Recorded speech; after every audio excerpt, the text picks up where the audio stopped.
فلا أقسم بمواقع النجوم إنه لقسم لو تعلمون عظيم إنه لقرآن كريم في كتاب مكنون لا يمسه إلا المطهرون تنزيل من رب العالمين.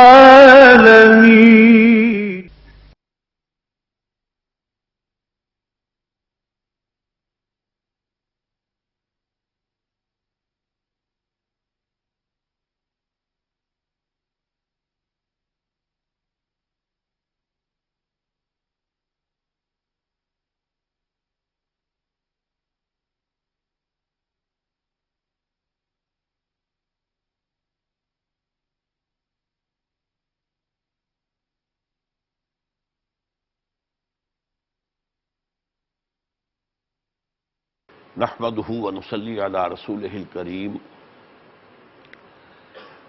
اما بعد فقد قال الله تبارك وتعالى كما ورد في سورة المائدة اعوذ بالله من الشيطان الرجيم بسم الله الرحمن الرحيم ليس على الذين آمنوا وعملوا الصالحات جناح فيما طعموا اذا ما اتقوا وآمنوا وعملوا الصالحات ثم اتقوا وآمنوا ثم اتقوا وأحسنوا والله يحب المحسنين صدق الله العظيم. رب اشرح لي صدري ويسر لي امري واحلل عقدة من لساني يفقهوا قولي. اللهم ربنا الهمنا رشدنا واعذنا من شرور انفسنا.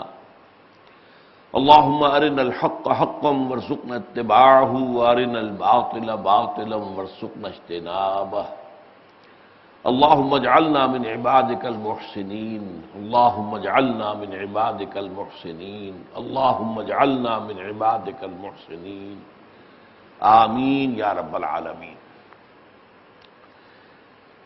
سورہ مائدہ کی جو آیت ابھی میں نے تلاوت کی ہے، اگرچہ اجمالی طور پر اس کا بیان ہمارے گزشتہ درس میں ہو چکا ہے،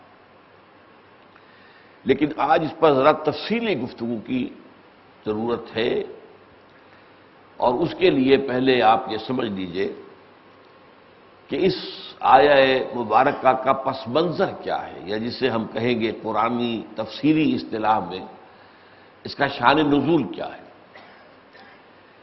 آپ سب کو معلوم ہے کہ شراب کی حرمت جو ہے قرآن مجید میں درجہ بدرجہ ہوئی ہے، ایک دم اس کو بند نہیں کیا گیا، بلکہ ابتدا میں صرف ایک اصولی ہدایت دے دی گئی، اور وہ بھی اصل میں سمجھ لیجئے کہ جو تعلیم ایمان کی اور تقویٰ کی اس سے پہلے صحابہ کرام کو مل چکی تھی، اس کے فطری تقاضے کے طور پر بعض سوالات پیدا ہوئے۔ ان کی اپنی طبیعت اب ابا کر رہی تھی ان چیزوں سے کہ جو فی الواقع تو غلط تھیں، خراب تھیں، لیکن ابھی ان کی حرمت کا کوئی حکم نہیں آیا تھا، لہذا وہ سوال کرتے تھے یسألونک عن الخمر والمیسر۔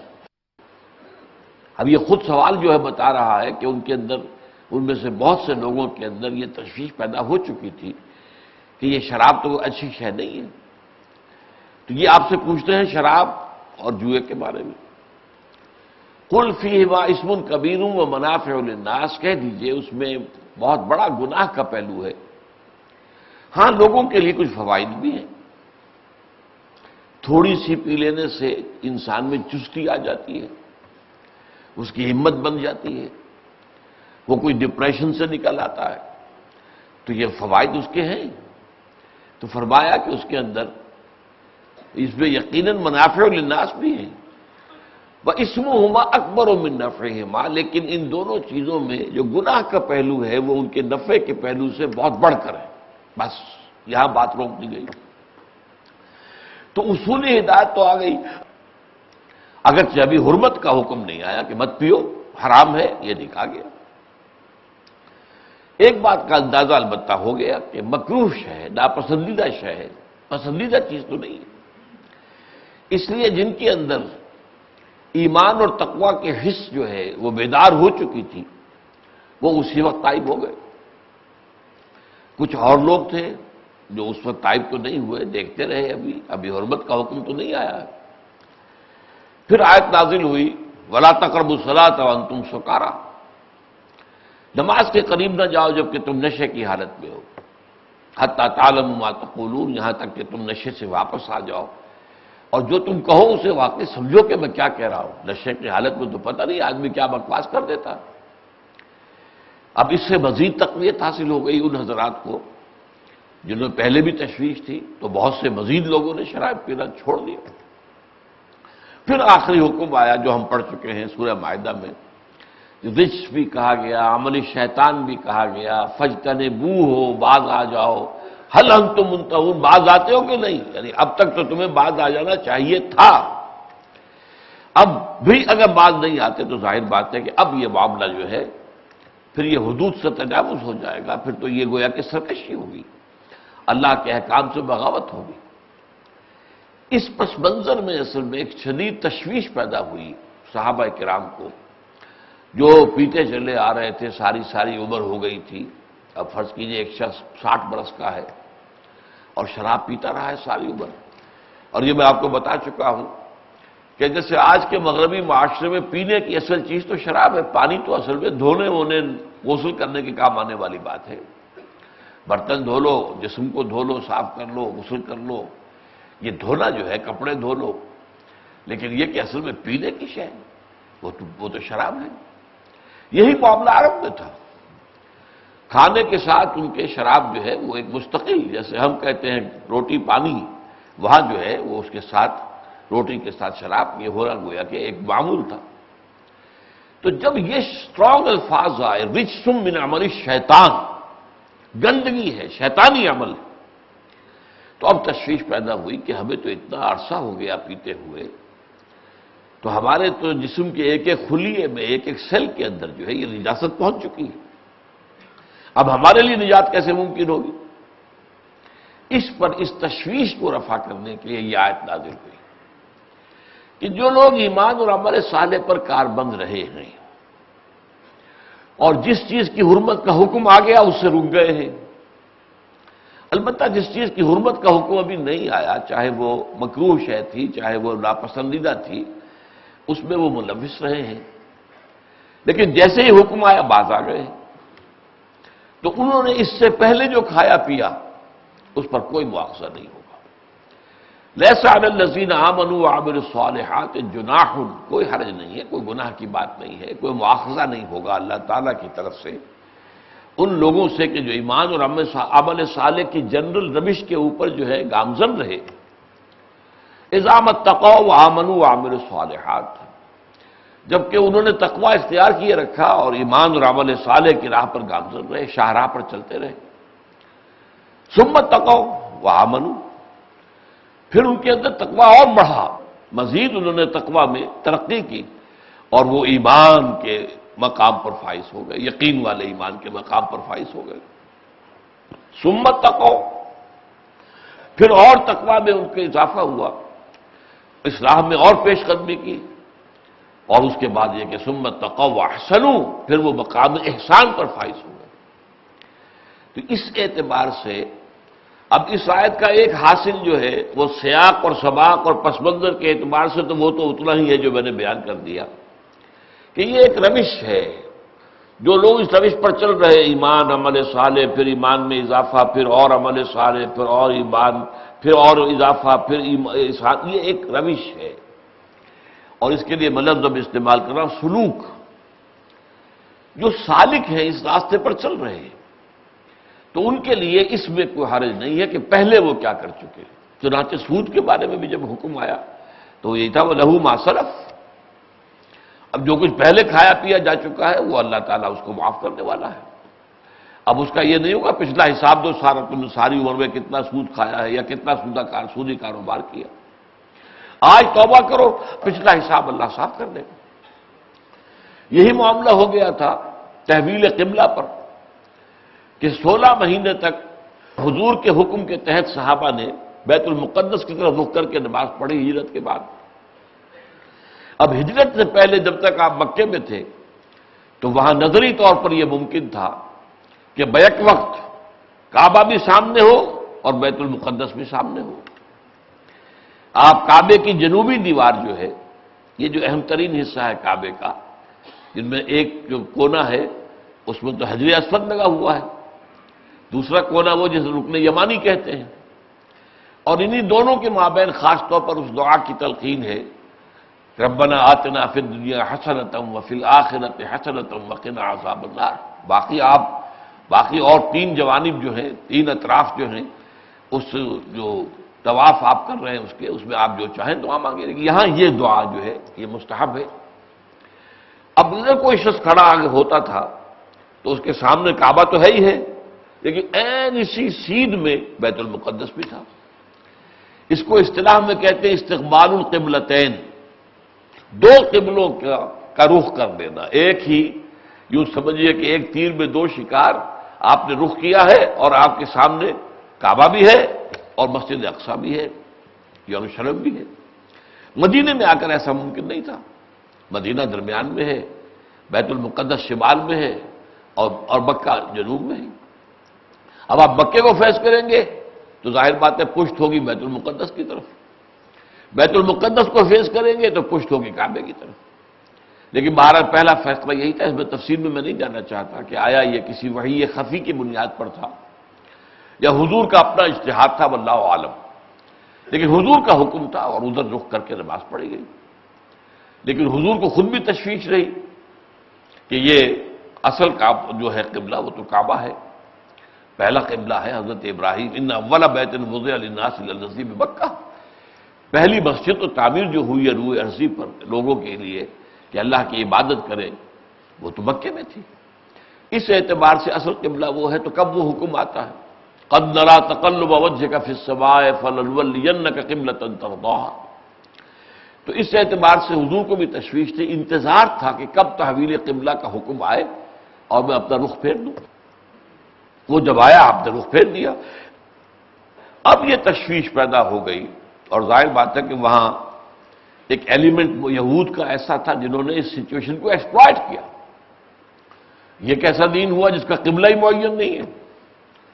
پہلے یہ شمال کی طرف رخ کر کے نماز پڑھ رہے تھے اور اب جنوب کی طرف۔ یہ کیسے نبی ہیں جن کا قبلہ ہی معین نہیں ہے؟ تو اس سے ظاہر بات ہے جو مسلمانوں میں بھی تشویش پیدا ہوئی، اور خاص طور پر سادہ سادہ طبیعت کے مسلمان، اور ان کو ظاہر بات ہے یہ بھی معلوم تھا کہ نماز تو اہم ترین عبادت ہے، الصلاۃ عماد الدین۔ اب اگر اصل قبلہ یہ ہے تو گویا کہ وہ جو ہم نے نمازیں پڑھی وہ تو غلط ہو گئی، ان نمازوں کا اب کیا ہوگا؟ اور جو اسی دوران میں فوت ہو گئے ان کا کیا بنے گا؟ تو وہاں بھی آپ کو معلوم ہے کہ آیات نازل ہوئی تھی، ما کان اللہ لیضیع ایمانکم، اللہ تمہارے ایمان کو ضائع کرنے والا نہیں ہے۔ یہ تو ایک امتحان تھا، آزمائش تھی، 2 امتحان لے لیے اللہ نے۔ مدینے میں آ کر جن لوگوں کو آبائی اور قومی محبت تھی کعبے کے ساتھ، ان کا امتحان ہو گیا کہ آیا رسول کا حکم یہ جو ہے بالا تر رہے گا یا اپنی آبائی اور قبائلی اور روایتی جو محبتیں ہیں وہ بالا تک رہے گی؟ تو مسلمانوں نے ثابت کر دیا کہ رسول کا حکم بالا تر ہے، رسول کا حکم آیا اور پشت جو ہے وہ کعبے کی طرف ہو گئی، تو ان کا امتحان ہو گیا۔ چنانچہ وما جعلنا القبلة التي كنت عليها الا لنعلم من يتبع الرسول ممن ينقلب على عقبيه، یہ تو ہم نے ایک امتحان بنایا تھا کہ ہم دیکھیں کون ہیں وہ لوگ جو رسول کا اتباع کرتے ہیں اور وہ ان سے علیحدہ ہو جائیں، کہ جو اپنی ایڑیوں کے بل پیچھے واپس لوٹ جائیں گے۔ یہ کیا ہوا؟ ہمارا تو آبائی قبلہ، ہمارا آبائی جو جگہ ہے، مرکز ہے، وہ تو کعبہ ہے، کعبہ کی طرف ہم پشت کر کے نماز پڑھیں گے، ممکن نہیں ہے۔ نہیں، ایسا نہیں ہوا۔ معلوم ہوا کہ ایمان ان کے دلوں میں گھر کر چکا تھا۔ وَلَٰكِنَّ اللَّهَ حَبَّبَ إِلَيْكُمُ الْإِيمَانَ وَزَيَّنَهُ فِي قُلُوبِكُمْ، تو اسی پر فرمایا کہ اس وقت وہ حکم تھا تم نے اس کی پیروی کی، اب یہ حکم ہے اس کی پیروی کر رہے ہو، تو وہ بھی ٹھیک تھا اور یہ بھی ٹھیک ہے۔ اصل شے حکم ہے اللہ کا اور اس کے رسول کا صلی اللہ علیہ وسلم۔ تو یہ ہے اصل میں وہ چیز کہ جو مذہبی ذہن بن جاتا ہے اور اس میں حساسیت اگر زیادہ ہو، وہ نیکی کا جذبہ اگر زیادہ ہو، تو پھر وہ ان چیزوں کے بارے میں بہت زیادہ حساس ہو جاتا ہے، تو اس کو رفع کرنے کے لیے تشویش کو یہ آیت نازل ہوئی۔ پس منظر اور سیاق و سباق کے اعتبار سے تو یہ بات کافی ہے، لیکن اس آیت میں ضمنی طور پر ایک نہایت اہم مضمون بیان ہوا ہے، جسے میں کہہ رہا ہوں سلوک دینی۔ سلوک کہتے ہیں چلنے کو، راستہ۔ اس راستے کے اندر ظاہر بات ہے مقامات بھی آتے ہیں۔ آپ نے تصوف کی اصطلاحات میں سنا ہوگا مقامات، یہ سالک مقامات میں کھو گیا، جو آتے ہیں جب انسان روحانی منزلیں طے کر رہا ہوتا ہے تو مختلف مقامات آتے ہیں۔ اب اگر کوئی سالک کسی خاص مقام کی رنگینی اور اس کے اندر جو خوبصورتی ہے اسی میں محو ہو گیا تو پھر تو یہ کہ اس کا جو اگلا سفر ہے رک جائے گا، مقامات سے گزرتے ہوئے آگے جانا ہے۔ تو اس اعتبار سے وہ مقامات کون سے ہیں کہ جو قرآن سامنے لانا چاہتا ہے، وہ در حقیقت اس آیہ مبارکہ میں 3 مقامات معین کیے گئے ہیں۔ ایک ایمان، جس کے ساتھ عمل صالح کا بھی ذکر ہے اضافی طور پر۔ اس سے اگلا مقام وہ ایمان جس میں عمل صالح کا ذکر نہیں ہے۔ اس سے بھی آگے چل کر مقام احسان۔ یہ مقام احسان جو ہے انسان کی روحانی ترقی کی آخری منزل ہے۔ اب یہ انسان کی روحانی ترقی جو ہے یہی ہمارے ہاں تصوف کا موضوع ہے، لیکن بدقسمتی سے اس معاملے میں ہم سے ایک غلطی ہوئی ہے کہ ایک نئی اصطلاح کو ہم نے رواج دے دیا۔ تصوف کا لفظ جو ہے، جس کے بارے میں یقین کے ساتھ یہ کہا نہیں جا سکتا کہ یہ عربی زبان کی کس روٹ سے یہ اخذ کیا گیا ہے، کہاں سے نکلا ہوا ہے۔ صفا سے، صفا یا صفا سے نہیں، ممکن نہیں ہے۔ تو اب اس کے بعد یہ صوف سے اون والی بات، اور یہ کہ ایک یہ تھی کہ صوفیہ تھیوسوفی جسے کہتے ہیں۔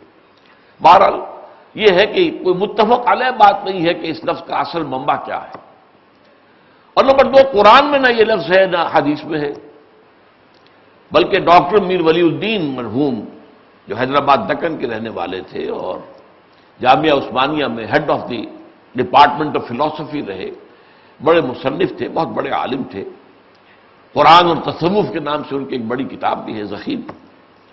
تو ان کی تحقیق یہ ہے کہ یہ لفظ جو ہے 200 برس بعد مسلمانوں کے ہاں آیا ہے، 822 عیسوی میں۔ 632 عیسوی میں حضور کا انتقال ہوا ہے، گویا کہ حضور کے انتقال کے 190 برس بعد، اور چونکہ سن ہجری کا آغاز ہو رہا ہے ہجرت سے، ہجرت 622 میں ہوئی ہے، تو اس اعتبار سے 200 برس بعد یہ لفظ پہلی مرتبہ جو ہے عالم اسلام میں ظاہر ہوا ہے۔ اور اس کا جو نتیجہ کیا نکلا ہے وہ یہ ہے کہ اس کے حوالے سے جو دین کی اصل اصطلاح تھی احسان، وہ نگاہوں سے اوجھل ہو گئی۔ اس کی اہمیت، اب احسان کے صرف ایک معنی رہ گئے۔ لفظی طور پر احسان کے 2 معنی ممکن ہیں۔ حسن سے یہ لفظ بنا ہے، حسن خوبصورتی، زیبائش، آرائش، کوئی شے جو دل کو لبھانے والی ہو، پسند آنے والی ہو، کہ مختلف اعتبارات سے حسن صورت بھی ہے، حسن سیرت بھی ہے، حسن۔ اب اس حسن سے احسان باب افعال میں جب آئے گا تو اس کے 2 معنی ممکن ہیں۔ ایک معنی ہے کسی دوسرے کے ساتھ حسن سلوک کرنا، اور ایک معنی ہے جو کام بھی کریں اس کے اندر خوبی پیدا کرنا، حسن پیدا کرنا، عمدہ سے عمدہ، اعلیٰ سے اعلیٰ، خوبصورت سے خوبصورت انداز میں وہ کام کرنا۔ یہ احسان کا اصل مفہوم ہے۔ جو انسان اپنے اسلام میں احسان پیدا کرے، یعنی اسلام ایک یہ ہے کہ آپ نے بس ٹھیک ہے موٹی موٹی چند باتیں ہیں ان کو پورا کر دیا، اور وہ بھی کوئی بہت زیادہ دلی آمادگی سے نہیں، اپنے آپ کو کسی طریقے سے لگے بدے انداز میں کسی طرح گھسیٹ کر وہ تقاضے پورے کر دیے، ٹھیک ہو گیا۔ قانونی طور پر تو تقاضے اسلام کے پورے ہو گئے۔ بنی الاسلام علی 5، اسلام کی بنیاد 5 چیزوں پر اٹھائی گئی ہے۔ کلمہ شہادت ہے، شہادت اللہ الہ الا اللہ وان محمد رسول اللہ واقام الصلاۃ وایتاء الزکوٰۃ وصوم رمضان وحج البیت من استطاع الیہ سبیلا، نماز، روزہ، حج اور زکوٰۃ۔ لیکن یہ ہے کہ اس میں خوبصورتی پیدا کرنا۔ اسلام کے معنی ہے سر تسلیم خم کر دینا۔ اب ہر معاملے میں اللہ کے سامنے سر تسلیم خم ہو جائے، باریک سے باریک چیز میں بھی دیکھا جائے کہ اللہ کو کیا چیز پسند ہوگی، اس معاملے میں کیا چیز ہوگی جو اللہ تعالیٰ کو پسند آئے گی اور راضی کر دے گی، اور اسی کی پیروی کرنا۔ یتبع احسن، جو بہتر سے بہتر پہلو ہو اس کی طرف جو ہے انسان ترقی کرے، بڑھے، آگے بڑھے، کوشش کرے، محنت کرے خوبصورتی سے، یہ احسان ہے۔ تو درجہ احسان جو ہے یہ گویا کہ روحانیت کی آخری منزل ہے۔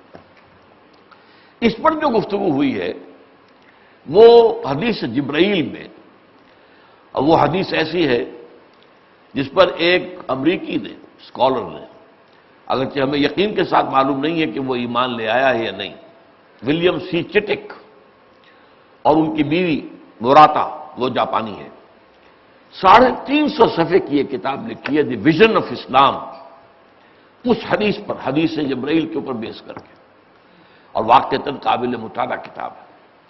پاکستان میں بھی وہ شائع ہوئی ہے، سہیل اکیڈمی شائع کرتی ہے اس کو، بہرحال ضخیم کتاب ہے، مہنگی کتاب بھی ہے۔ پھر یہ کہ ظاہر بات ہے کہ جو علمی دلچسپی اور گہرائی میں اتر کر باتوں کو سمجھنے کی خواہش رکھتے ہیں انہی کے لیے ہے، وہ عام آدمی کے لیے تو نہیں۔ تو اس پر ہماری گفتگو ہوئی ہے، لیکن یوں سمجھیے کہ آج کی میری گفتگو بھی اسی کا تتمہ یا تکملہ ہے۔ اب یہاں جو مسئلہ پیدا ہوتا ہے، میں چاہتا ہوں پہلے آپ اس کو سمجھ لیں۔ اس آیت میں ایمان کا لفظ 2 دفعہ آیا، پھر احسان کا لفظ آیا، تقویٰ کا لفظ 3 دفعہ آیا، عمل صالح کا ذکر 2 دفعہ آیا، لیس علی الذین آمنوا وعملوا الصالحات جناح فیما طعموا اذا ما اتقوا وآمنوا وعملوا الصالحات ثم اتقوا وآمنوا، تیسری مرتبہ ایمان، ثم اتقوا واحسنوا، اور پھر وہ احسان، درجہ احسان پر فائز ہو گئے۔ تو ایمان کا لفظ 3 دفعہ، تقویٰ کا لفظ 3 دفعہ، احسان 1 دفعہ، عمل صالح 2 دفعہ۔ یہ کیا فرق ہے؟ کیا یہ ایسے ہی ہے، اتفاقاً ہے؟ نہیں، یہ اللہ کا کلام ہے، اس میں ایک ایک لفظ جو ہے بہت معنی خیز ہے۔ وہ جو غالب نے کہا ہے کہ گنجینہ معنی کا طلسم اس کا سمجھیو جو لفظ کے غالب میرے اشعار میں آوے، جو نہ سمجھنا کہ یوں ہی میں نے کوئی الفاظ پرو دیے ہیں، میرے شعر میں جو لفظ آئے گا تو ذرا اس کے اوپر غور کرنا، وہ گنجینہ معنی کا ایک خزانہ ہوگا، لہذا اس کی گہرائی میں اترنے کی کوشش کرو۔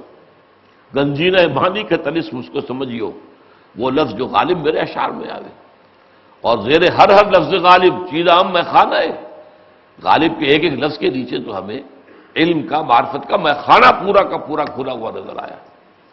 بہرحال غالب کی تو تعلی ہے یہ، لیکن قرآن مجید کے بارے میں تو اس کے ایک ایک حرف کے بارے میں یہ بات صحیح، یہ بات کیوں ہے، کیسے آئی؟ اچھا، اسی میں ایڈ کیجئے سورہ نساء میں 2 ایمانوں کا ذکر ہے، یا ایھا الذین آمنوا آمنوا باللہ ورسولہ، اے وہ لوگوں جو ایمان لائے ہو، ایمان لاؤ اللہ پر، اس کے رسول پر، یہ ہماری دعوت ہے۔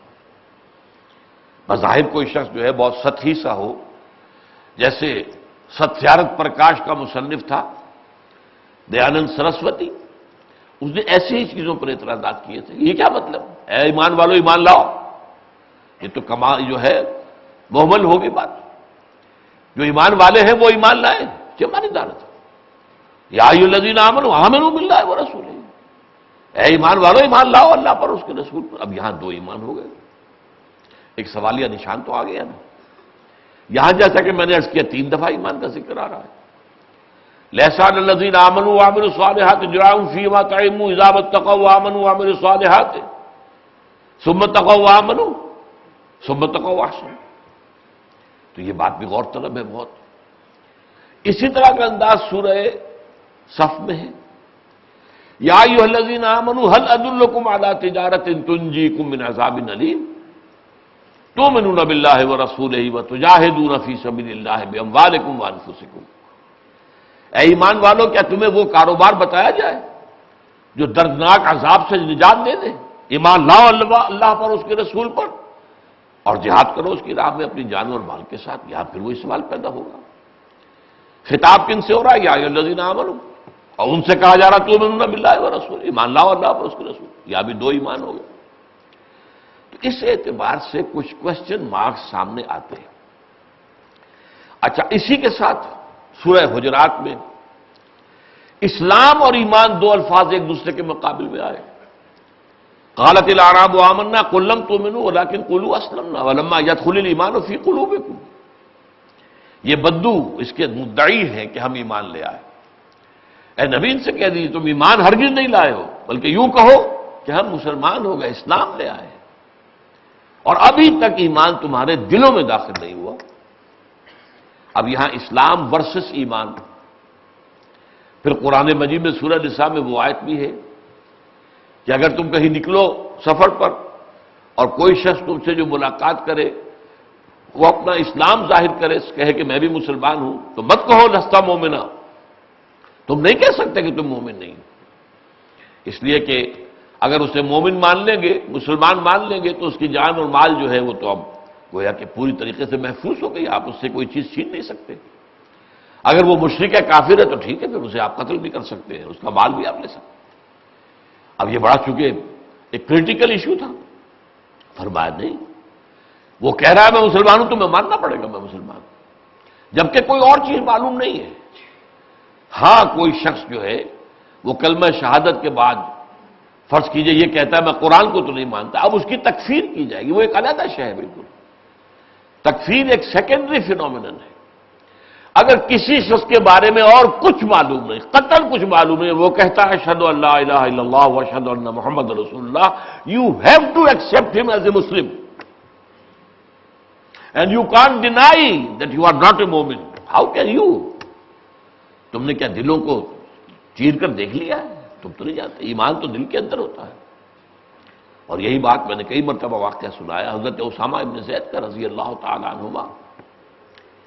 عین حالت جنگ میں دو بدو مقابلے میں ایک مشرک کے ساتھ مقابلہ ہوا، اور جب مشرک نے یہ دیکھا کہ میری بس ہو گئی، اب میں مقابلہ نہیں کر سکتا، میں بالکل زیر ہو گیا ہوں، انہیں کلمہ شہادت پڑھ دیا.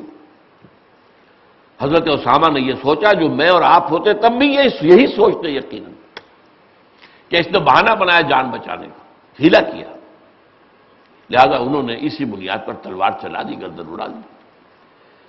اس کے بعد یہ ہمیں معلوم نہیں، تحقیق نہیں کہ حضور کو کسی اور نے اطلاع دی یا خود حضرت اسامہ نے جا کر یہ بات پوچھی.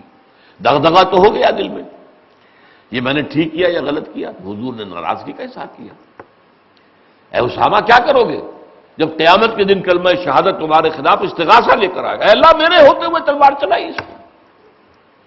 تو یہ اہمیت ہے، آپ کسی کو نہیں کہہ سکتے.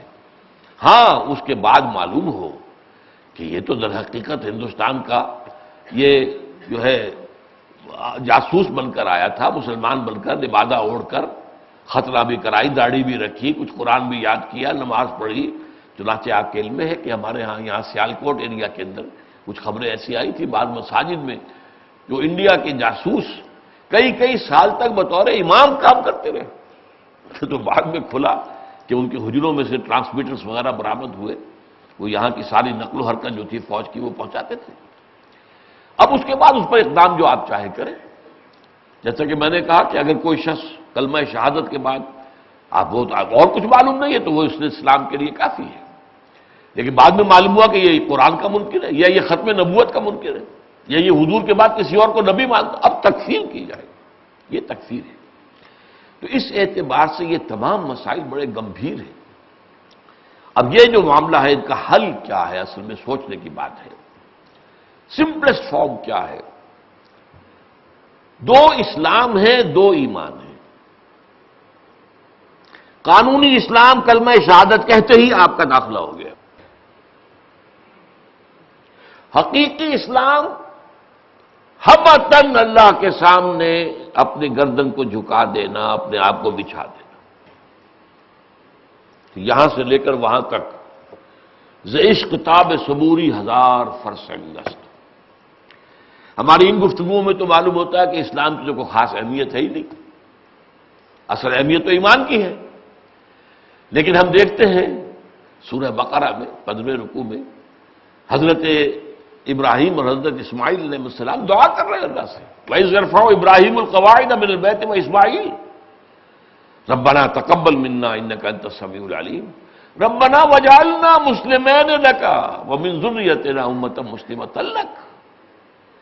وہ دعا کر رہے ہیں، اے اللہ ہم جو یہ خدمت کر رہے ہیں تیرے لیے گھر، تیری عبادت کے لیے، اس ہماری سعی و جہد کو شرف قبول عطا فرما، تو سب کچھ سننے والا، دیکھنے والا، جاننے والا۔ اور اللہ ہم دونوں باپ بیٹا کو اپنا فرما بردار مسلمان بنائے رکھ۔ اب اسلام کتنی بڑی شے ہے۔ اگلے رکوع میں حضرت ابراہیم کے بارے میں آتا ہے وَمَن يَرْغَبُ عَن مِّلَّةِ إِبْرَاهِيمَ إِلَّا مَن سَفِهَ نَفْسَهُ وَلَقَدِ اصْطَفَيْنَاهُ فِي الدُّنْيَا وَإِنَّهُ فِي الْآخِرَةِ لَمِنَ الصَّالِحِينَ إِذْ قَالَ لَهُ رَبُّهُ أَسْلِمْ قَالَ أَسْلَمْتُ لِرَبِّ الْعَالَمِينَ۔ جب جب بھی کہا اس کے رب نے اس سے کہ سر جھکا دو، اس نے سر جھکا دیا۔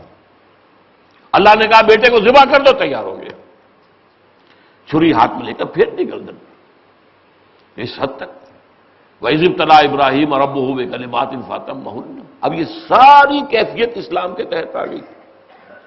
تو اسلام وہ ابتدائی شے بھی اسلام ہے، اس دین میں داخلے کا دروازہ، جیسے دروازہ آپ نے کراس کیا داخل تو ہو گئے، دروازے کے اندر آ گئے، ٹھیک ہے، دین میں تو آ گئے، لیکن اس دین کے اندر اب اس کا حسن الاسلام، اسلام کا احسان کی مرتبہ تب ہوگا جب پوری زندگی ہمہ تن، ہمہ وجوہ، ہمہ جہت اللہ کے سامنے جھکا دی گئی ہو، پوری اپنی مرضی جو ہے اللہ کی مرضی کے سامنے لا کر ڈال دی گئی، یہ اسلام۔ تو قانونی اسلام، حقیقی اسلام، قانونی ایمان، حقیقی ایمان۔ قانونی ایمان زبان سے کہا آمنت باللہ کما ہوا باسمائہ وصفاتہ وقبلت جمیع احکامہ، اقرار باللسان وتصدیق بالقلب۔ آمنت باللہ وملائکتہ وکتبہ ورسلہ والیوم الآخر والقدر خیرہ وشرہ من اللہ تعالی والبعث بعد الموت، آپ مسلم مومن ہو گئے۔ قانونی ایمان کا تعلق قول سے ہے، اقرار باللسان سے، لیکن حقیقی ایمان یہ ہے جب کہ ایمان دل کی گہرائیوں میں جاگزی ہو جائے، وہ حقیقی ایمان ہے۔ اس حقیقی ایمان کے کیا اثرات ہوں گے، کیا ثمرات ہوں گے، اس کی کیا علامات ہوں گی، اس درخت میں کیا برگوبار آئیں گے، کیسے پھول پتے لگیں گے، کیسے پھل آئیں گے، یہ موضوع قرآن میں آپ کو جا بجا کھلا ملے گا۔ انما المؤمنون الذین آمنوا باللہ ورسولہ ثم لم یرتابوا وجاہدوا باموالہم وانفسہم فی سبیل اللہ۔ مومن تو صرف وہ ہیں جو ایمان لائے اللہ پر اور اس کے رسول پر، پھر شک میں ہرگز نہیں پڑے اور جہاد کیا انہوں نے اللہ کی راہ میں اپنے مالوں اور جانوں کے ساتھ۔ مومن تو صرف وہ ہے۔ یہ زبان سے کہہ دینے سے کیا مومن بن گئے تم، لیکن قانونی ایمان وہی ہے۔ قانونی ایمان لست مومنا، نہیں کہہ سکتے اس شخص سے جو اثناء سفر میں جو اجنبی تمہیں ملا ہے اور تمہارا گمان غالب ہے کہ وہ مشرکین میں سے ہے، لیکن وہ اپنے آپ کو مسلمان ظاہر کرتا ہے، تم نہیں کہہ سکتے لست مومنا، نہیں کہہ سکتے کہ تم مومن نہیں۔ عین حالت جنگ میں جس نے کلمہ شہادت پڑھا ہے، تم نہیں کہہ سکتے کہ اس نے یہ جھوٹ بولا ہے۔ حضور سے بھی، حضور نے جب سوال کیا تھا حضرت اسامہ سے، تو حضرت اسامہ نے یہ کہا کہ حضور اس نے جان بچانے کے لیے ہیلا کیا تھا، آپ نے اس کی نفی نہیں کی، یہ نہیں کہا تم غلط کہتے ہو۔ فرمایا حلا شققت قلبہ، تو کیا تم نے اس کا دل چیر کر دیکھ لیا تھا؟ تمہیں کیسے معلوم ہوا کہ وہ صرف ہیلا کر رہا ہے؟ یہ تو اس کی نیت کی بات تھی، وہ نیت تو وہ جانتا اور اللہ جانتا ہے۔ تو اسلام اور ایمان کے درمیان دو اسلام اور دو ایمان، قانونی اسلام اور قانونی ایمان مساوی ہے، ایک شے کا نام ہے، کال دی روز بائی یعنی نیم۔ قانونی سطح پر مسلم کو مومن کو، مسلم کو مومن کو، ایک ہی بات۔ اسی طرح حقیقی ایمان، حقیقی اسلام یہ بھی ایک ہے۔ حقیقی ایمان وہ ہے کہ جو قلب میں راسخ ہو یقین کی شکل میں، تو ظاہر بات ہے کہ انسان کا عمل تو اس کے تابع ہو جائے گا، پھر پورا وجود جو ہے، کیونکہ انسان کے وجود کے اوپر حکمران تو یہی قلب ہے۔ جیسا کہ حضور نے فرمایا الا ان فی الجسد مضغۃ اذا صلح صلح الجسد کلہ واذا فسدت فسد الجسد کلہ الا وہی القلب۔ آگاہ ہو جاؤ، جس میں انسانی میں ایک لوتھڑا ایسا ہے، اگر وہ درست ہو جائے سارا جسم درست ہو جائے گا، اگر وہ خراب ہو سارا جسم خراب ہوگا۔ اور جان لو وہ قلب ہے، قلب میں ایمان ہے تو پورا وجود جو ہے اس سے منور ہو جائے گا۔ اللہ نور السماوات والارض مثل نورہ کمشکات فیہا مصباح المصباح فی زجاجہ الزجاجۃ کانہا کوکب دری یوقد من شجرۃ مبارکۃ زیتونۃ لا شرقیۃ ولا غربیہ۔ یہ ہمارے منتخب نصاب میں اس کا جو حصہ دوم ہے اس کا اہم سبق ہے، آیات نور، سورہ نور کی بہت ہی اہم آیات، بلکہ قرآن مجید کی اہم ترین آیات میں سے، لیکن اس پر میں تفصیل میں نہیں جا سکتا۔ قلب منور ہو گیا ایمان سے، پورا جسم جو ہے منور ہو جائے گا، لیکن قلب میں اندھیرا ہے، فساد ہے، ایمان نہیں ہے، تو پورے جسم کے اندر اندھیرا ہوگا، فساد ہوگا۔ اس اعتبار سے قانونی اسلام، قانونی ایمان یہ ایک شے ہے، حقیقی اسلام، حقیقی ایمان ایک شے ہے۔ لیکن ہمارے ہاں ہو کیا رہا ہے، بدقسمتی سے قانونی اسلام یا ایمان ہی کو سمجھ لیا گیا ہے اصل ایمان، اور اسی پر ان ساری احادیث کو منطبق کیا جاتا ہے کہ جس میں حضور نے خبر دی ہے کہ جس کے دل میں ایمان ہوگا یا جو صدق دل سے یہ کلمہ کہے گا وہ جنت میں جائے گا۔ ظاہر بات ہے، یہ تو صحیح ہے، صدق دل سے جو کہے گا اس کے تو دل میں اتر چکا ہے، لیکن یہ ہے کہ ہم نے اس قانونی اسلام جس کا تعلق ہے اقرار کے ساتھ یا قانونی ایمان، اس کے اوپر مبنی کر دیا ہے کہ آخرت کا معاملہ سارا اس پر مبنی نہیں۔ یہ مرجیہ کا عقیدہ ہے، جو حنفی مسلک ہے اس کے خلاف ہی ہے۔ حنفی مسلک میں ایک بات تو ہے، اس لیے کہ وہ قانونی ایمان کے بارے میں حضرت امام ابو حنیفہ گفتگو کر رہے ہیں، وہ چونکہ فقیہ ہیں، اور واقعہ یہ ہے کہ پوری دنیا میں جو ٹاپ کے قانون کے ماہرین، جیورسٹ، ان میں میرے خیال میں بہت اونچا مقام امام ابو حنیفہ کا ہے۔ وہ ہر معاملے کے لیگل اسپیکٹ پر غور کرتے ہیں، یہ ان کا چونکہ ظاہر بات ہے کہ فقیہ ہے، اور یہ ان کا ایک پہلو ہے، ان کی توجہ کا ارتکاز ادھر ہے۔ تو قانونی ایمان اس پہ ان کی بات بالکل درست ہے، جبکہ وہ یہ کہتے ہیں، اگرچہ کہتے تو یہ ہے کہ ایمان کیا ہے، تصدیق و قول، دل سے تصدیق اور زبان سے قول، لیکن عمل کو اس کا حصہ نہیں مانتے، عمل کو کہتے وہ ایک جدا گانا شے ہے، ڈفرنٹ اینٹی آل ٹوگیدر۔ اگرچہ اس کا یہ مطلب نہیں ہے کہ نجات کا دار و مدار عمل پر نہیں، وہ میں بعد میں ابھی عرض کرتا ہوں، لیکن وہ یہ سمجھتے ہیں کہ ایمان اور عمل صالح یہ ایک شے نہیں ہے، یہ دو چیزیں علیحدہ ہیں۔ البتہ ایمان میں تصدیق بالقلب اور اقرار باللسان دونوں ضروری ہیں، لیکن اب دنیا کے لیول پر سوچئے، تصدیق بالقلب کو ویریفائی کرنے کا ہمارے پاس کوئی ذریعہ نہیں ہے۔ How do we know? We can't know it. لہذا ان دی فائنل انالیسس وہ صرف قول ہی کے اوپر بات رہ جاتی ہے، اور یہ ان کا موقف ہے کہ جہاں تک ارکان اسلام کا تعلق ہے، جہاں کلمہ شہادت کے ساتھ نماز، روزہ، حج اور زکوٰۃ بھی ہے، لیکن اگر کوئی شخص نماز نہیں پڑھتا تو وہ کافر نہیں ہو جائے گا۔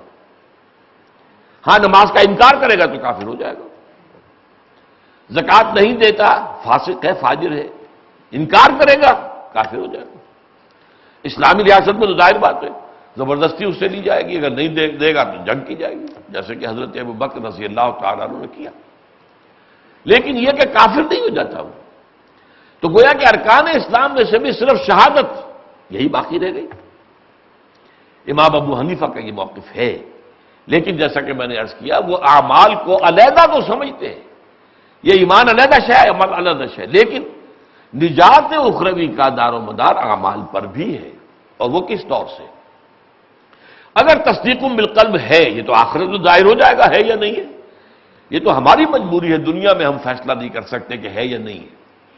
آخرت میں اللہ سے معاملہ ہے، اللہ تو جانتا ہے، علیم بذات الصدور۔ اگر اس کے علم میں ہے کہ یہاں ایمان تو تھا، اب دیکھیں گے اعمال، اگر ایمان ہی نہیں تھا تو اعمال کا سوال ہی پیدا نہیں ہوتا، پھر اعمال کے حساب کتاب کی تول کی ضرورت نہیں ہے۔ لا نقیم لہ یوم القیامت وزنا، وزن اعمال ایسے لوگوں کے لیے نہیں ہے جن کے اندر ایمان ہو ہی نہ سرے سے، وہ تو سیدھے کہا جہنم میں جائیں گے۔ ہاں ایمان ہے، کمزور ہے، لیکن یہ کہ اس کے بعد اعمال کو دیکھیں گے۔ اب اعمال میں اگر نیکیوں کو پڑھنا بھاری ہے گناہ بھی ہے، معصیت ہے، کوتاہیاں ہیں، تقصیرات ہیں، لیکن یہ کہ نیکیوں کا پڑھنا بھاری ہے تو سیدھا جنت میں جائے گا انسان۔ اور اگر اعمال میں گناہوں کا پڑھنا بھاری ہو گیا تو جہنم میں داخل ہوگا، اور وہاں وہ پھر اپنے گناہوں کے بقدر حساب دے کر اور سزا پا کر پھر وہ وہاں سے نکالا جائے گا اور جنت میں جائے گا۔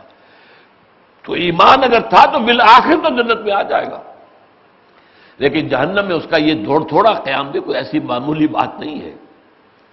سات مستقر و مقامہ، بہت بری جگہ ہے، تھوڑی دیر ٹھہرنے کے لیے بھی اور مستقل قیام کے لیے بھی۔ یہ جو بہت خوبصورت تقابل کیے گئے ہیں، سائمیٹری کنٹراسٹ جو ہے سورہ فرقان کے آخر میں، جنت حسنت مستقر و مقامہ، بہترین خوبصورت ترین شے ہوگی مستقل قیام کے اعتبار سے بھی اور تھوڑی دیر کے لیے بھی، اور جہنم ساعت مستقر و مقامہ، وہ بہت ہی بری جگہ ہے، تھوڑی دیر کے قیام کے لیے بھی اور مستقل قیام کے لیے بھی۔ اس کے پیچھے اصل کیا شے ہے؟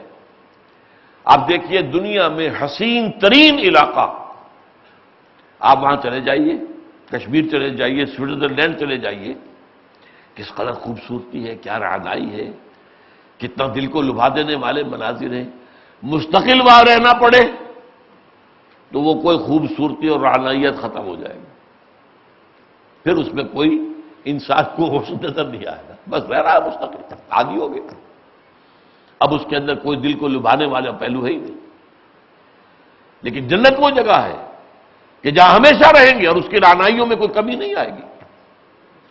اسی طرح جہنم اس کے برعکس، مستقل رہنا تو خیر جو عذاب کا اس کی انتہا ہے اس کا ہم تصور بھی یہاں نہیں کر سکتے، لیکن ذرا سے دیر کا بھی معاملہ اگر ہو گیا تو اس کی ساری سختیاں اور اس کے اندر جس قدر بھی عذاب کی جو شدت ہے وہ ساری کی ساری واضح ہو جائے گی۔ اس پہلو سے ساتھ مستقر و مقامہ، تھوڑی دیر ٹھہرنا بھی، اس کو یہ نہیں لائٹلی نہیں لینا چاہیے کہ چلیے کوئی بات نہیں، یہ لائٹلی لینے کا نتیجہ تھا یہود کا لن تمسنا النار الا ایاما معدودات۔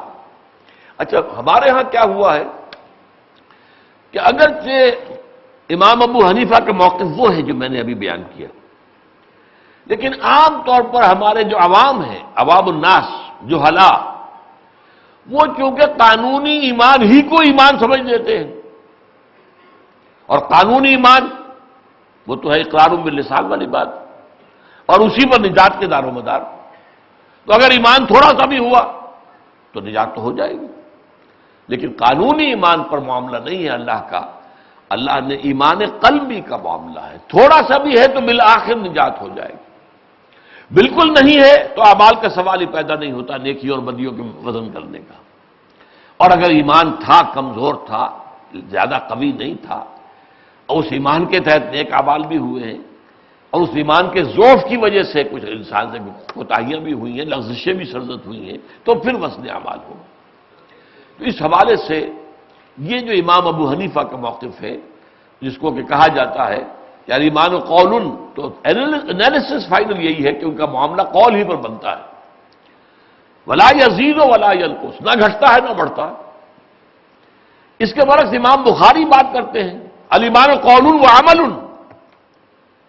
اور اس میں امام بخاری ہی نہیں ہے، امام مالک بھی ہے، امام شافعی بھی ہے، امام احمد بن حنبل بھی ہے، ہماری جو اہل سنت کی تین جو مسلک ہے فقہ کے، ان کے تینوں کا ائمہ جو ہے موجود ہے اس میں امام بخاری کے ساتھ، صرف امام ابو حنیفہ علیحدہ ہے۔ اب ان کا قول جو ہے الایمان قول و عمل، وہ ہے حقیقی ایمان کے بارے میں، یہ تطبیق ہے جو اللہ تعالیٰ نے مجھے توفیق دی ہے کہ ان دونوں کے مابین، کہ بظاہر تو یہ بعد المشرقین ہے، الایمان قول لا یزید ولا ینقص، الایمان قول و عمل ویزید وینقص، ایمان تو مجموعہ ہے قول اور عمل کا، عمل صالح ایمان کا جزو لا ینفک ہے، جس ایمان کے ساتھ عمل صالح نہیں ہے اس ایمان کی کیا قیمت ہے، کیا دھیلے کا بھی نہیں ہے۔ جیسا کہ حدیث میں آتا ہے لا یزنی الزانی حین یزنی وہو مومن ولا یسرق السارق حین یسرق وہو مومن ولا یشرب الخمر حین یشرب وہو مومن. کوئی زانی حالت ایمان میں زنا نہیں کرتا. اس ایمان کی کیا قیمت ہوئی؟ 2 ٹکے کا نہ ہوا جو ایمان بھی ہو اور زنا بھی ہو رہا ہو، ایمان بھی ہو اور چوری بھی ہو رہی ہو، ایمان بھی ہو اور شراب نوشی بھی ہو. نہ اب ان احادیث سے لیں گے جب تو آخر کیا کریں گے کہ ایمان اس میں عمل اور قول اس کو آپ جدا نہیں کر سکتے. اور یزید و ینقص، یہ گھٹتا بھی ہے بڑھتا بھی ہے. جبکہ وہ جو ایک اسلام ہے یا ایمان قانونی، وہ در حقیقت ایک لیگل سٹیٹس دنیا میں انسان کو دیتا ہے، کانسٹیٹیوشنل اینڈ لیگل سٹیٹس. اس میں کوئی اضافہ نہیں ہو سکتا، کوئی کمی نہیں ہو سکتی، وہ برابر ہے. المسلموں کفر لکل مسلم، امام ابو حنیفہ کا قول ہے اور بڑا حکیمانہ قول ہے. ہر مسلمان ایک دوسرے کے مساوی ہے، بالکل سماجی، سیاسی اور دستوری حقوق برابر. یہ نہیں کہ یہ متقی ہے تو اس کا حق زیادہ اور یہ فاسق و فاجر ہے تو اس کا حق کم. نہیں، مسلمان جب تک ہے if you accept him as a Muslim he has all the rights. ہاں تکفیر ہو جائے کسی وجہ سے، اس کو دائرہ اسلام سے خارج کر دیا جائے، تب وہ زیرو ہو جائے گا، تب اس کا کوئی حق باقی نہیں رہے گا. مسلمان باپ کے 2 بیٹے ہیں، ایک متقی ہے تہجد گزار ہے اور ایک فاسق و فاجر ہے، نماز فرض بھی جو ہے وہ گنڈے داری پڑھتا ہے یا نہیں پڑھتا، تو کیا وراثت میں متقی کو زیادہ حصہ ملے گا اور وہ فاسق کو کم ملے گا؟ نہیں، برابر ملے گا. ہاں اگر کسی وجہ سے وہ نماز کا انکار کر بیٹھے اور کافر قرار دیا جائے، اب زیرو ہو جائے گا، اب اس کا مسلمان باپ کی وراثت میں کوئی حصہ نہیں. اگر وہ حضور کے بعد کسی نبی کی نبوت کا اقرار کر بیٹھے تو اب وہ زیرو ہو گئے، اب اس کا اسلام کا کوئی حق نہیں. تو اس اعتبار سے یہ جو 2 قول بظاہر ایک دوسرے کے بالکل برعکس نظر آتے ہیں، نقیض بلکہ نظر آتے ہیں، بعد المشرقین، ان میں تطبیق ہے. ایک ہے قانونی ایمان، ایک ہے حقیقی ایمان. قانونی ایمان میں ایمان علیحدہ رہے گا، عمل صالح علیحدہ رہے گا. حقیقی ایمان پر آ کر یہ دونوں ایک میں ضم ہو جائیں گے، لہذا عمل صالح کہنے کی ضرورت نہیں ہے. یہ ہے یہاں پر کہ 3 دفعہ ایمان کا لفظ آ رہا ہے، 2 مرتبہ عمل صالح کا اضافہ ہے اس میں، تیسری مرتبہ نہیں ہے. لیس علی الذین آمنوا وعملوا الصالحات. اب یہاں دیکھیے ایمان عمل صالح، فیما طعموا اذا ما اتقوا وآمنوا وعملوا الصالحات، پھر ایمان اور پھر عمل صالح. اس کے بعد ثم اتقوا، پھر اور تقوی ہوا، فآمنوا اور ایمان. اب یہاں یہ عمل صالح کا ذکر نہیں ہے. اس حقیقی ایمان پر آ کر یہ عمل اور قول اور عمل ایک وحدت بن جاتے ہیں. ثم اتقوا واحسنوا، پھر وہ اور آگے بڑھے اور درجہ احسان پر فائز ہو گئے. یہ جو ہے معاملہ بہت قابل توجہ ہے.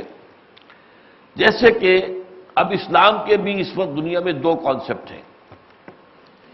ایک اسلام ہے پیسو اسلام، ایک ہے ایکٹیو اسلام. ایک ہے جو ہمارا ٹریڈیشنل اسلام، اور ایک آج کل کہلا رہا ہے ریڈیکل اسلام. ایک اسلام صرف مذہب کو سامنے رکھتا ہے، ایک اسلام دین کی حیثیت سے وہ سامنے آتا ہے اور وہ دین اپنا غلبہ چاہتا ہے.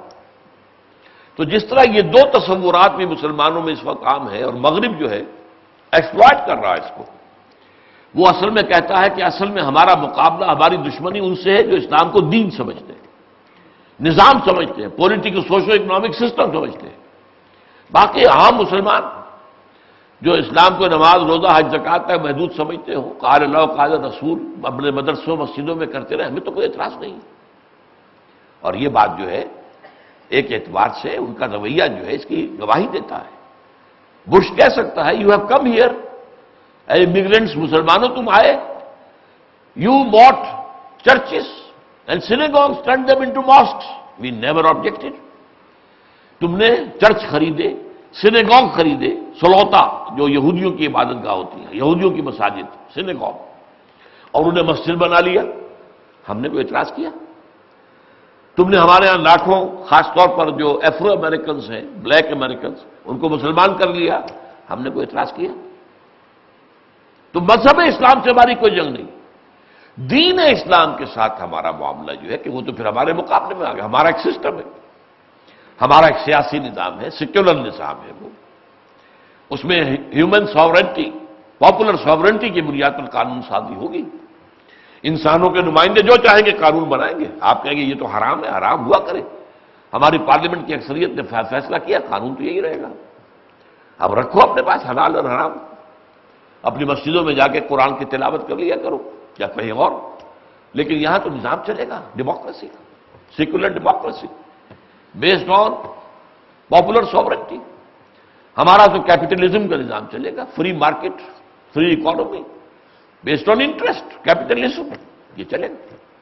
اس کے مقابلے میں ہم کسی نظام کو نہیں آنے دیں گے، اس سے ہماری جنگ ہے. تو جس طرح یہ دو تصورات جو ہیں ہمارے ہاں، ایک حرکی اسلام ہے جس میں حرکت ہے، تحریک ہے، اسی طرح کا معاملہ قابل غور ہے انڈیویجولز کے اندر بھی. ایک اسٹیٹک قسم کا اسلام ہے، جامد.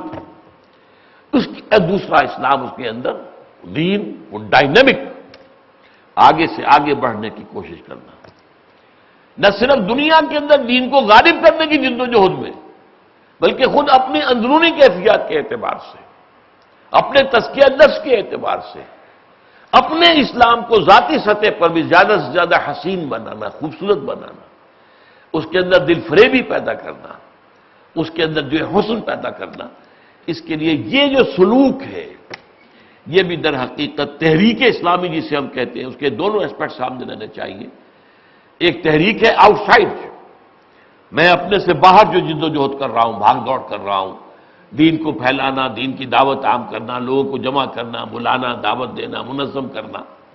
لیکن ایک یہ کہ میں اپنے اندر بھی اس سفر کو طے کر رہا ہوں یا نہیں کر رہا، اس کی طرف سے جو ہے عدم توجہ ہی نہیں ہونی چاہیے. چنانچہ اس پہلو سے میں آج ریکمنڈ کروں گا آپ کو مولانا مودودی مرحوم کا ایک کتابچہ بہت ہی قیمتی، تحریک اسلامی کی اخلاقی بنیادیں. چند کتابچے مولانا کے وہ بڑی ابدی حقیقتوں والے کتابچے ہیں. شہادت حق کے نام سے ایک بہت اہم کتابچہ ہے. اسلامی حکومت کیسے قائم ہوتی ہے ایک بہت اہم کتابچہ ہے. اسلام کا نظریہ سیاسی بہت اہم کتابچہ ہے. اسی طرح یہ تحریک اسلامی کی اخلاقی بنیادیں، اس میں 4 اصطلاحات کی مولانا مودودی نے تشریح کی ہے. اسلام، ایمان، تقوی، احسان. جہاں تک ان اصطلاحات کا تعلق ہے اس کی بہت خوبصورت تشریح ہے. اور یہ کہ یہ ایک سلوک ہے، اسلام سے ایمان، تقوی، پھر احسان. احسان بلند ترین منزل ہے، جس کا کہ ہمارے ہاں اصل میں نے جیسا کہ عرض کیا کہ اسے تصوف کا نام دے کر ایک علیحدہ شے بنا دیا گیا، اور اس سے دوہرے نقصانات ہوئے. جو قرآن اور سنت کی زیادہ پابندی کرنا چاہتے ہیں انہیں توجہ اس لیے ہٹ گئی، یہ کون سا لفظ ہے، کہاں سے آ گیا، یہ تو اجنبی سے لفظ ہے، نہ قرآن کا لفظ ہے نہ حدیث کا لفظ ہے. انہوں نے اس کے اندر اتر کر اس کے ایسنس پر غور کرنے کی ضرورت نہیں سمجھی کہ ایسنس تو اسلامک ہے، اس کا روحانی ترقی، روحانی بالغی. انسان جو ہے ان مقامات سے اوپر اٹھتا چلا جائے، وہ صرف مسلمان ہونے پر قانع نہ ہو جائے، بلکہ یہ کہ اس سے آگے وہ ایمان کا درجہ حاصل کرے. اور اس ایمان کے درجے میں بھی اس ایمان کی وہ شدت جس کو کہ حدیث میں جبرائیل میں کہا گیا، جب پوچھا گیا کہ اخبرنی عن الاحسان، تو جواب کیا تھا حضور کا صلی اللہ علیہ وسلم؟ ان تعبد اللہ کانک تراہ فإن لم تکن تراہ فإنہ یراک. یا ایک دوسری روایت میں کیا الفاظ ہیں؟ ان تعمل للہ کانک تراہ فإن لم تکن تراہ فإنہ یراک. تم اللہ کی بندگی کرو، پرستش کرو، عبادت کرو، اطاعت کرو، اللہ کے لیے بھاگ دوڑ کرو، جد و جہد کرو، محنت کرو، سعی کرو، اس کیفیت کے ساتھ کہ گویا کہ تم اللہ کو دیکھ رہے ہو. جب ایمان اس گہرائی تک پہنچ جاتا ہے، اس شدت تک، اب اس کا تعلق ہے انٹینسٹی آف ایمان سے. اور آج پھر میں اس کو دوہرا دوں، ایمان زبان پر آ گیا، قانونی ایمان، اشہد ان لا الہ الا اللہ واشہد ان محمد رسول اللہ، آپ قانونی مومن ہو یا مسلمان تو ہو گئے. اب اگلا مرحلہ ایمان دل میں داخل ہو جائے، ایک لفظ غور کیے، داخل ہو جائے، یہ دوسرا مرحلہ ہے. تیسرا مرحلہ یہ اتنی گہرائی میں اتر جائے، اس کی انٹینسٹی، اس کی ڈیپتھ اتنی ہو جائے کہ یقین کی وہ کیفیت پیدا ہو جائے کہ جو کسی شے کو آنکھوں سے دیکھ کر یقین ہوتا ہے کہ ہاں آگ ہے۔ ایک تو یہ ہے کہ آپ نے دیکھا کہیں سے دھواں اٹھ رہا ہے، تو آپ کی عقل اور منطق آپ کو کیا بتائے گی؟ آگ لگی ہوگی وہاں پر، اس لیے کہ میرے دماغ کے کمپیوٹر کی میموری میں یہی ہے کہ جہاں دھواں وہیں ہوتا ہے جہاں آگ لگی ہو، لہذا اگر دھواں ہے تو آگ ہے، لیکن آگ آپ نے دیکھی نہیں۔ یہ علم الیقین کہلاتا ہے کہ آپ کو علم ہو گیا کہ یہاں آگ ہوگی، لیکن عین الیقین یہ ہے کہ آپ نے آگ دیکھ لی، آگے گئے جا کے دیکھا واقعی آگ بھڑکی ہوئی ہے، یہ عین الیقین۔ عین الیقین کے درجے تک ایمان کا پہنچ جانا یہ احسان ہے۔ یہ دل کا معاملہ جو اس کی گہرائیوں کا آپ اندازہ نہیں کر سکتے۔ دل دریا سمندروں ڈونگے کون دلا دیا جانے ہوں، اس کی کیا وجہ ہے؟ یہ دل جو ہے یہ در حقیقت روح کا مسکن ہے، اور اس روح کا تعلق براہ راست اللہ کی ذات کے ساتھ ہے۔ جب اس روح کے اندر ایمان پوری طریقے سے مزین ہو جائے، اب یہی بات جو ہے سورہ حجرات میں آئی ہے، میں نے اس لیے 3 دفعہ کہا تھا داخل ہونا داخل ہونا داخل ہونا۔ داخل ہونا ایمان کا نقطۂ آغاز ہے، حقیقی ایمان کا، اور راسخ ہو جانا، مزین ہو جانا، یہ اس کی آخری منزل ہے۔ چنانچہ ایک طرف یہ فرمایا قالت الاعراب آمنا قل لم تؤمنوا ولکن قولوا اسلمنا ولما يدخل الايمان في قلوبكم۔ یہ بدو دعویٰ کر رہے ہیں کہ ہم ایمان لے آئے، نبی ان سے کہہ دیجئے تم ایمان ہرگز نہیں لائے ہو، یوں کہو کہ ہم ایمان اسلام لے آئے، اور ابھی تک ایمان تمہارے دلوں میں داخل نہیں ہوا۔ یہ تو تھا وہ انٹری، دل میں داخل ہو جانا، اور جب یہ داخل ہو کر راسخ ہو کر مزین ہو جائے، خوبصورت ہو جائے، درجہ احسان۔ اسی سورہ حجرات کی آیت میں ہے صحابہ کرام سے خطاب کر کے وَلَكِنَّ اللَّهَ حَبَّبَ إِلَيْكُمُ الْإِيمَانَ وَزَيَّنَهُ فِي قُلُوبِكُمْ۔ اللہ کا تو تم پر بڑا کرم ہوا ہے اے محمد کے صحابہ کہ اس نے تمہارے نزدیک ایمان کو بہت محبوب کر دیا ہے، اور اسے تمہارے دلوں میں کھبا دیا ہے، تمہارے دلوں میں حسین بنا دیا ہے۔ زَيَّنَهُ، یہ کیفیت احسان کی ہے، ان تعبد اللہ کانک تراہ فإن لم تکن تراہ فإنہ یراک۔ یہ کیفیت در حقیقت پیدا کرنا یہ بھی مقاصد میں شامل ہونا چاہیے۔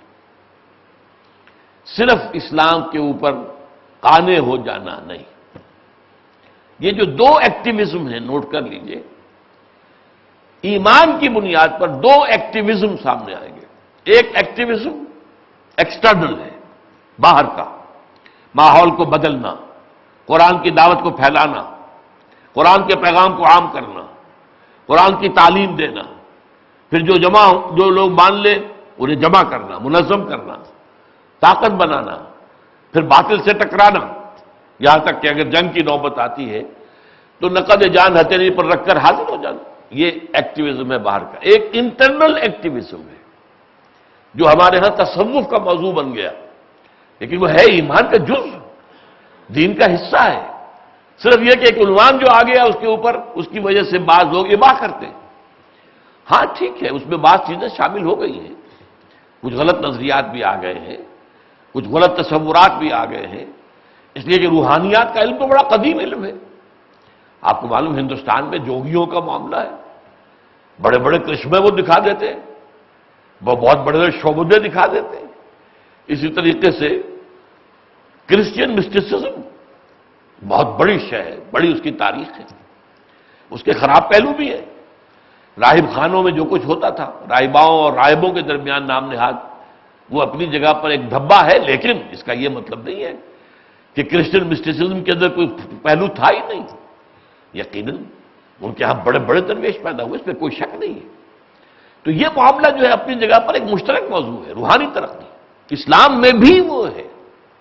البتہ اسلام جو ہے وہ اس اندر والے پروسیس کے اوپر، اس میں ہمیں ایک بات نظر آئے گی کہ حضور اور صحابہ کرام کی زندگیوں میں یہ باہر والا پہلو زیادہ نمایاں نظر آتا ہے، اندر والا پہلو اتنا نمایاں نظر نہیں آتا۔ غزوہ بدر کے حالات ہمیں معلوم ہے، جو قربانیاں صحابہ نے دی ہمیں معلوم ہے، جو تکلیفیں صحابہ نے جھیلی ہمیں معلوم ہے، لیکن وہ جو کیفیات باطنی ان کو حاصل تھی ان کا ہمیں اندازہ ہی نہیں۔ اور یہ کہ بعض اوقات انسان جو ہے ان کی طرف سے بے توجہی برتتا ہے، تو یہ چیز جو ہے یہ غلط ہے. اس کے لیے وہ انٹرنل ایکٹیویزم جو ہے اس کی بھی پوری توجہ ہونی چاہیے. اور اس اعتبار سے یہ آیہ مبارکہ جو ہے یہ ہمارے لیے گویا کہ روشنی کا مینار ہے، اور اس کی پھر شرح جو ہے وہ حدیث جبرائیل ہے.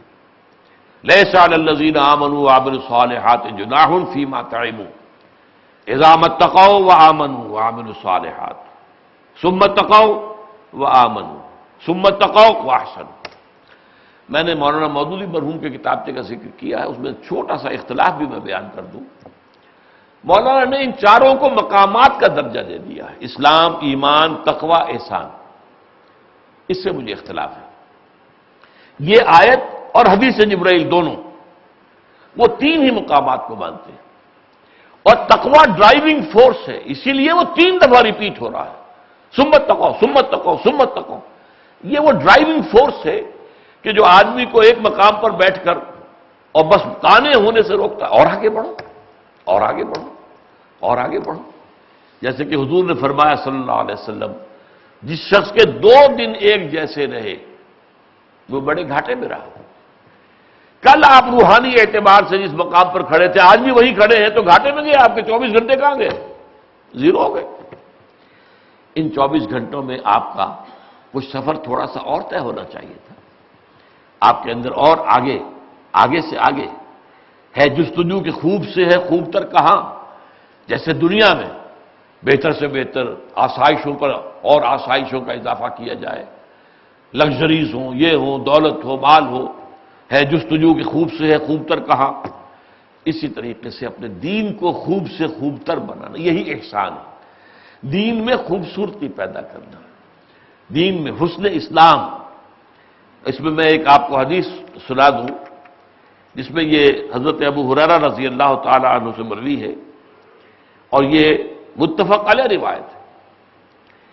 اذا احسن احدکم اسلامہ، جب تم میں سے کوئی شخص اپنے اسلام کو حسین بنا لیتا ہے، درجہ احسان پر فائز ہو جاتا ہے، فَكُلُّ حَسَنَةٍ يَعْمَلُهَا كُتِبَ لَهُ بِعَشْرِ أَمْثَالِهَا إِلَى 700 ضِعْفٍ. تو ہر نیکی کا ایک کام جو وہ کرتا ہے وہ اس کے لیے 10 نیکیوں کے برابر اور اس سے بھی بڑھ کر 700 نیکیوں تک کے درجے تک لکھ دیا جاتا ہے. اب یہ فرق کیوں ہو رہا ہے؟ وہ انٹینسٹی آف ایمان کی وجہ سے ہو رہا ہے. عمل وہی ہے، اس عمل کے اندر اس کے پیچھے ایمان کی انٹینسٹی کس درجے کی ہے، اس کی وجہ سے اس کی ویلیو اللہ کی نگاہ میں بڑھتی جا رہی ہے، 10 گنا سے لے کر 700 گنا تک. لیکن یہ کہ وہ وَكُلُّ سَيِّئَةٍ يَعْمَلُهَا، اگر کوئی خطا، غلطی، کوئی خرابی سرزد ہو جاتی ہے كُتِبَ بِمِثْلِهِ، تو وہ اس کے بس ایک برائی لکھی جاتی ہے، وہ 10 گنا یا 100 گنا یا 700 گنا نہیں ہوتی. لیکن نیکی جو ہے 10 سے لے کر 700 گنا تک. یہ ہے اصل میں وہ انٹینسٹی آف ایمان، جس کے بارے میں ایک اور جو حدیث میں الفاظ آتے ہیں، قیامت کے دن یہ ایمان ہمارا جو ہے، جس کا کہ یہاں جو منبع سرچشمہ جو ہے وہ تو قلب کے اندر ہے، تو قیامت کے میدان میں یہ روشنی کی شکل میں ظاہر ہوگا، جبکہ گھپ اندھیرا ہوگا. بلصراط جسے ہم کہتے ہیں عام اصطلاح میں، جب اس پر سے گزرنا ہوگا اور ٹھوکریں کھا کھا کر لوگ جو ہے وہ جہنم میں نیچے گر رہے ہوں گے، وہ پل جو ہے جہنم کے اوپر ہے، تو وہاں اہل ایمان کو ایمان کی روشنی جو ہے ان کے سامنے آ جائے گی اور وہ اس روشنی میں راستہ طے کر جائے گی. لیکن فرمایا حضور نے اس کے اندر جو ہے بڑا فرق ہوگا. کچھ لوگوں کا تو بس اتنا ہی ہوگا نور کہ ان کے اپنے قدموں کے آگے روشنی ہو جائے گی، وہ بھی بہت غنیمت، بہت غنیمت. ٹھوکر کھانے سے تو بچیں گے نا. اندھیری رات میں گھپ اندھیرے میں آپ کو جانا، ٹارچ ہو تو کتنی بڑی شے معلوم ہوتی ہے وہ. لیکن کچھ لوگ حضور نے فرمایا ان کے ایمان کی روشنی اتنی ہوگی کہ اس کی روشنی مدینے سے صنعاء تک پہنچے گی، یمن کا دارالسلام. تو اب آپ اندازہ کیجئے کہ حضرت ابوبکر کا ایمان کس درجے کا ہوگا، اس سے بھی آگے بڑھ کر حضور کا ایمان کس درجے کا ہے صلی اللہ علیہ وسلم رضی اللہ تعالی عنہ. یہ ہے اصل میں اسلام، ایمان، احسان جو حدیث جبرائیل میں آئے اور جس کو ذرا تھوڑے سے فرق کے ساتھ اس آیہ مبارکہ میں بیان ہوا. اللہ تعالی ہمیں دین کے دونوں حرکی پہلوؤں پر گامزن ہونے کی توفیق عطا فرمائے، ایک اندرونی روحانی اور ایک جو ہے انقلابی دنیا کے اندر اللہ کے دین کو غالب کرنے کی جد و جہد۔ بارک اللہ لی و لکم فی القرآن العظیم ونفعنی وإیاکم بالآیات والذکر الحکیم۔